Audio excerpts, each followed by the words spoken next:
All right. Hey, everybody, and welcome back. My name is Sue, and I'm from OML Embroidery. And YouTube didn't do the same thing that it did the other day. So I can never keep up with YouTube. So hopefully you guys can hear me. Yes, Robin says, hi, Sue. Hello. Hello. And yes, Isabel, stay safe. Please stay safe. I saw that. Karina. Hi, Karina. Hi, Karina. Good afternoon, OML gang, says Cindy King. Yeah. Ronog. Hi, Ronog. Hugs from Northern Norway. Yes. You popped right up on the screen. Yeah, I know. That's why I got lost last time, because last time when I clicked go, it went to a preview. It wasn't on. So I'm like, yeah, awesome. Awesome, awesome. So today is Mug Rug Monday. Yeah. Favorite day. Second favorite day. Hi Sue, saw you the other day in Dime Live. Glad to see you. Woo-hoo-hoo. Wait till you see me now. I'm so different now. But good. Thank you. Julianne says hi from Montana.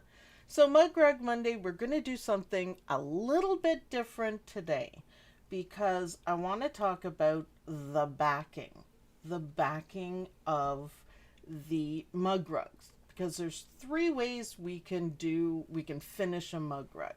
So the first way, here I'm going to zoom us in. The first way is the satin one. Now we just did one on Saturday. That's under here. I haven't taken the wash away out yet. It's finished with satin, and we're going to put, I like this side better, by the way.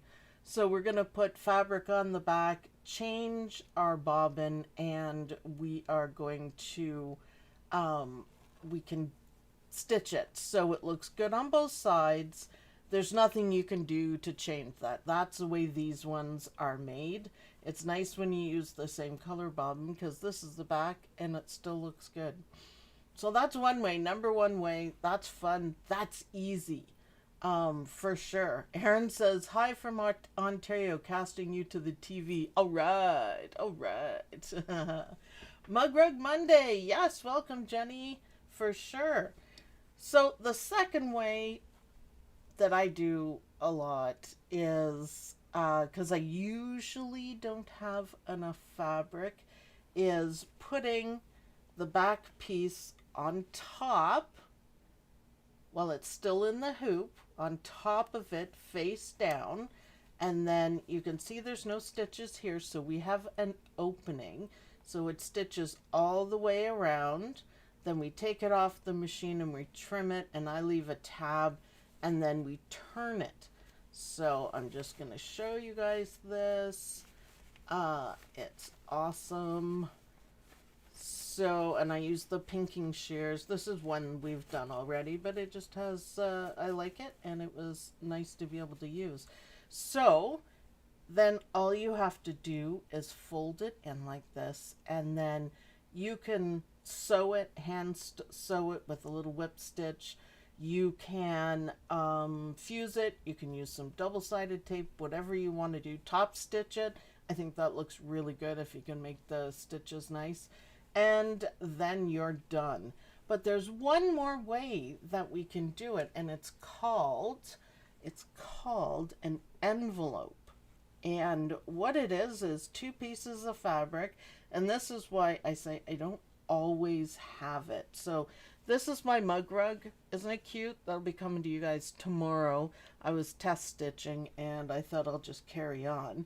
So instead of putting the piece of fabric, the whole piece of fabric over face down, right? And then we would stitch it. That would be the next step. We're gonna do it differently.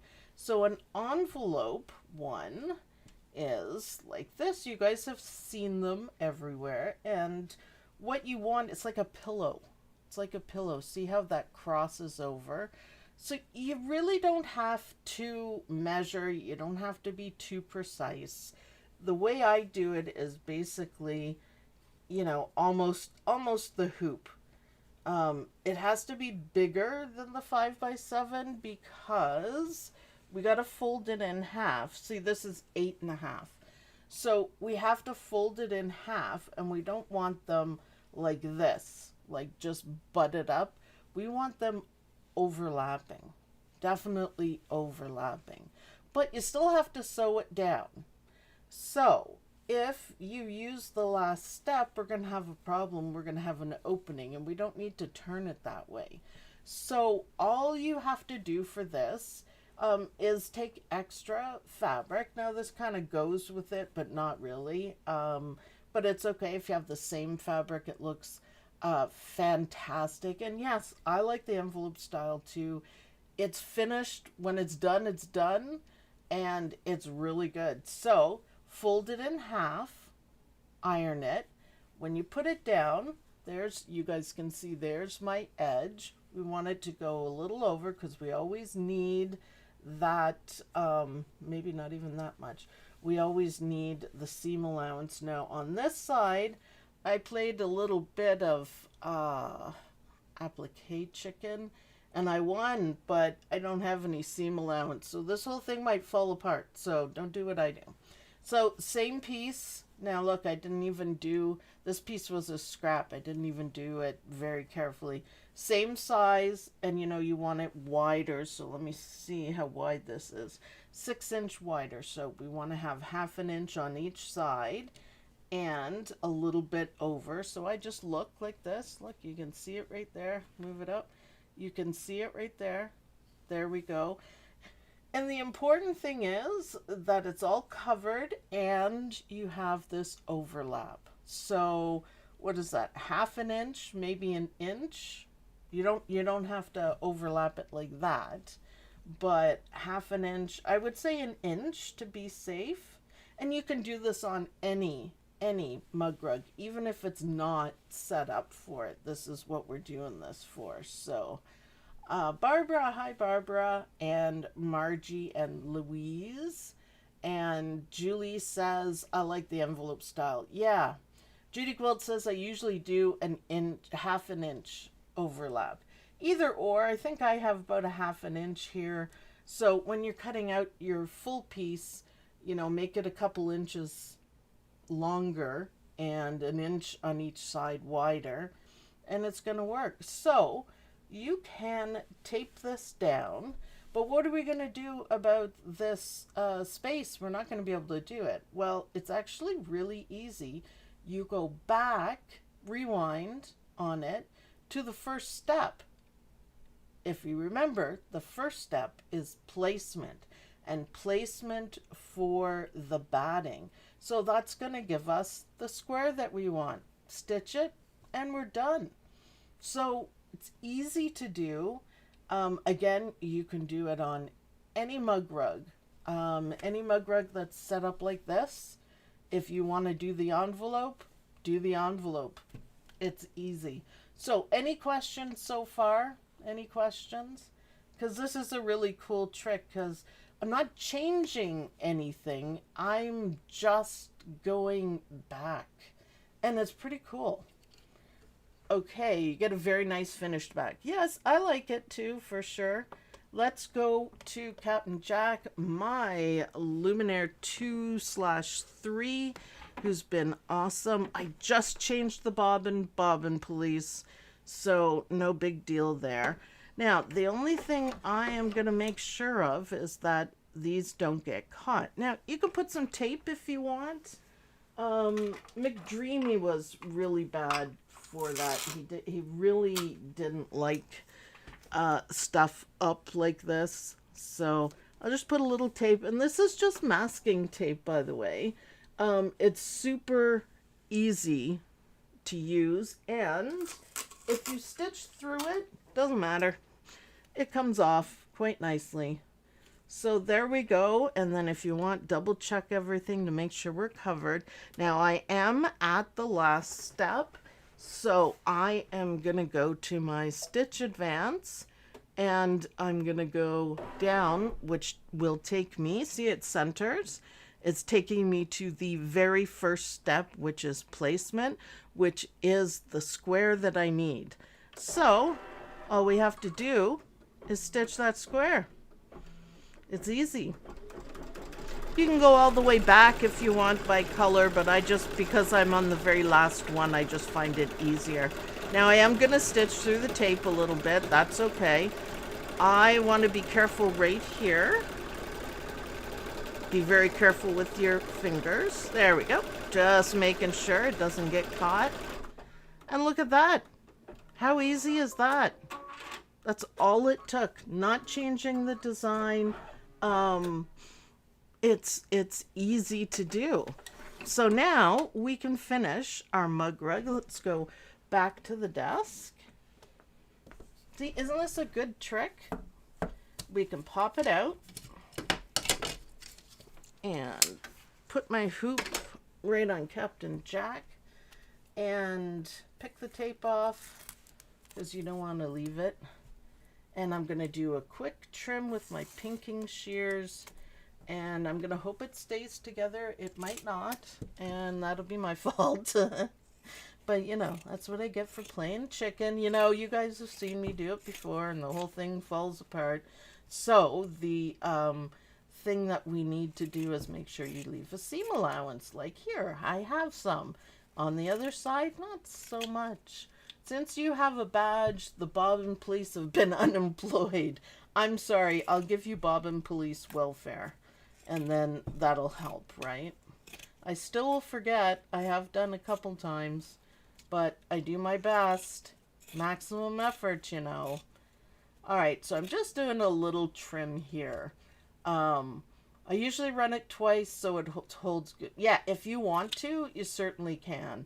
And you just go rewind, I call it, but you just go back on it. Now I'm clipping the corners, so hopefully we can have nice corners on it. And look, see, it's like a pillow, and it's super easy to turn it. I need to turn it on camera though, so you guys can see. And I'm going to be a little bit gentle. Oh, I just made it. Whew. Whew. I'm going to be gentle because I did make that mistake. Kind of mistake. Definitely a mistake. See? So it's easy to turn, easy to flatten out. Again, I'm going to be careful in the corners on the blue parts. And easy to get access to it to get on the insides. And you know, my Pokemon is upstairs, or else I'd use that. Still on my sewing thing, which I must get back into. But look, all you have to do, now I don't have everything pulled through, but all you have to do is lay it flat like that, and look. Isn't that awesome? I will poke it through. So it's easy to do on any mug rug. So if you don't want to do the fold over kind where you have to sew, make your own envelope. And I think this is a super, super cute mug rug. I actually really like it. And I will have that for you guys tomorrow. So look, even hot off the presses, it's nice and flat. It looks pretty.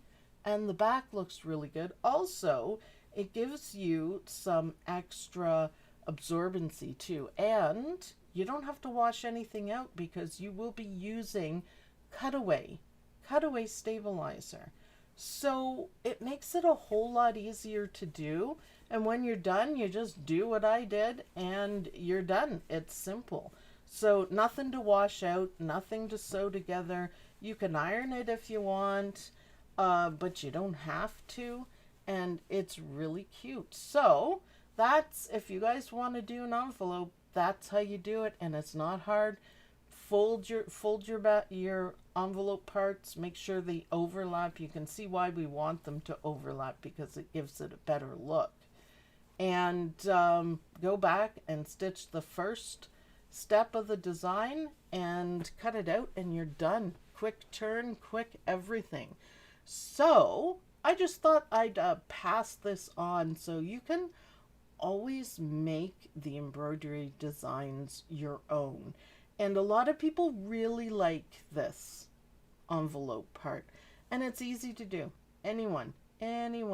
All right, you guys, yes, please hit the like button. Views are going way down. So I need more views or I won't be able to keep this up. So keep watching, keep liking the whole bit, and try this. Do try this. It is not hard to do, and I really like it. I really like it. Thanks, Sue, for this demo. It is just like a tip that you can make your design your own. You don't have to do it exactly how I've done it. You could do it on this one if you had enough fabric. So super easy to do. Give it a try though. Step out of your, you know, normal way of doing anything and go for it. So if you have any questions, you can head on over to the OML Embroidery University Facebook group. I'll be happy to help you guys with that. And this will be up sometime tomorrow. Judy Quilt says, this method is the best if you want to wash your mug rug a lot. Yeah, for sure.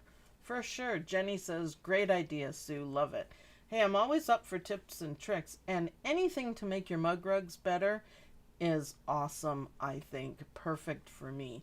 So yeah, any questions? OML Embroidery University. Thanks everyone for watching. Please go ahead and click that like button. It really helps, and we're kind of falling behind on stuff. And I'll see you guys in the next video. Bye everyone.